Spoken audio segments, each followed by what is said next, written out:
Assalamualaikum warahmatullahi wabarakatuh. Sahabat, dari hari ke hari kasus COVID-19 di negeri ini semakin meningkat.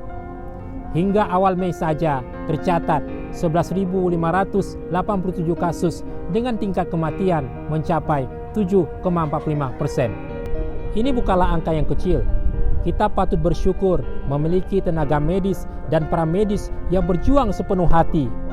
Mereka para pahlawan di masa pandemi ini yang rela mengorbankan jiwa dan raga, bahkan bertaruh nyawa untuk merawat saudara kita yang terpapar COVID-19. Sebagian di antara mereka harus rela berpisah dengan keluarga tercinta demi melaksanakan tugas kemanusiaan. Pekerjaan mereka bukanlah tanpa risiko. Sudah 25 tenaga medis dan 17 paramedis yang gugur dalam melawan wabah ini. Sahabat, mari kita dukung tenaga medis dan paramedis yang tengah berjuang di garda terdepan dalam memerangi corona. Kita hargai seluruh usaha dan kerja keras mereka dengan tidak mengucilkannya.